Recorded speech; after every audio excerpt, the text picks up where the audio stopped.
On est au Château Cormet-Figeac. Il y a une certaine façon de tailler. Donc, venez avec moi, je vous montre un peu tout ça.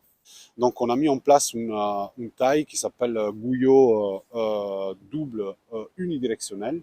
Unidirectionnel, ça veut dire tout simplement que les baguettes sont toutes pliées vers le bas de la parcelle, donc cette direction-là. On essaye vraiment d'occuper au maximum l'espace photosynthétique à disposition de la plante.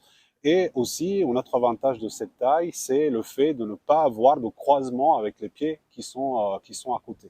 La particularité, donc, qui est à la base de tous les types de tailles confondues, c'est vraiment de tailler sur le jeune bois. Ça veut dire sur un bois qui a moins de 2 ans. La plante, elle fait de la photosynthèse et là, c'est le moment vraiment de ne pas la perturber dans la perte de mise en réserve et de ne pas perturber le vieux bois pour qu'il puisse bien repartir l'année prochaine.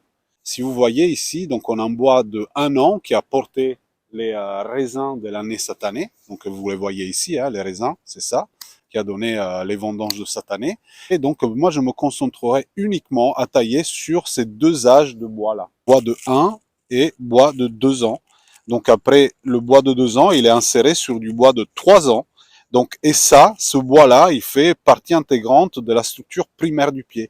C'est un peu comme un temple tibétain. Il faut pas, c'est sacré, donc il faut pas vraiment le toucher. Le bois de 1 et bois de 2, on a encore un peu l'échafaudage. Donc, c'est des bois qui sont en cours de formation et qui nous permet d'avoir des barrières physiques. Donc, la couronne, par exemple, et les diaphragmes qui sont entre les nœuds pour essayer de ne pas perdre l'étanchéité du pied. Pour ne pas perdre de réserve, il faut préserver le pied par rapport à l'oxydation, donc à la rentrée d'oxygène à l'intérieur du pied. On va sélectionner déjà la baguette qui nous intéresse dans la bonne direction du pliage, donc ça va être celle-ci. Okay. Pour éliminer le bois de 2 ans, j'effectue ce qu'on appelle un chicot. C'est un bout de bois sur le bois de 2 ans qui nous permet de retarder l'échéance de la rentrée du sec. Donc je dois préserver les couronnes. C'est une barrière. Vous voyez que c'est vert encore ici et j'ai préservé le point d'insertion du bois de 1 an pour que le sec il ne rentre pas. Si je rase ici de cette manière-là la couronne, ben en fait il n'y a plus les bourgeons qui appellent la sève. On ne peut pas recouvrir cette plaie et c'est une plaie qui engendre le fait que l'oxygène rentre à l'intérieur.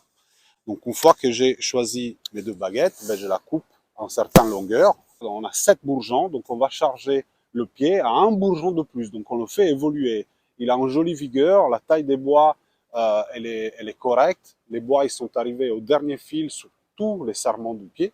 Donc du coup, je peux me permettre de le faire évoluer d'1 bourgeon de plus. Le but, c'est vraiment d'augmenter petit à petit la charge que le pied peut porter parce qu'il a un plus d'énergie stockée dans son bois et donc du coup capable de nourrir plus de bourgeons. On va choisir donc nos bourgeons. Donc la chose qu'on fait ici, c'est qu'on garde les 2 premiers bourgeons. Donc on fait une fenêtre, ça veut dire qu'on va éliminer les bourgeons sur 2 positions. Donc on a fait 1, 2, 3, 4 bourgeons sous la baguette. Donc on a dit qu'on pouvait aller jusqu'à 9. Donc on va charger la prochaine baguette qu'on va choisir tout de suite avec 5 bourgeons pour arriver à 9. La deuxième baguette qu'on va choisir, c'est celle-ci. Elle est magnifique. On va faire notre petit chicot, donc notre petit bois pour éliminer le bois de 2 ans. Donc deuxième barrière utile, j'élimine en préservant la couronne. Et donc pareil, on va faire 1, 2, une fenêtre, 3, 4, 5 bourgeons et j'élimine ceux qui poussent au-dessous. Comme ça, j'ai tous les bourgeons qui sont orientés vers le haut et comme ça, toutes les opérations en vert qui suivront, ils vont être plus facilitées. Donc si on fait une simulation de pliage, ben, je me retrouve avec 2 baguettes pliées du même sens. On a vraiment une occupation de l'espace qui est optimale sans aller croiser sous le pied d'à côté. Donc ça, c'est tout l'intérêt du gouillot double unidirectionnel.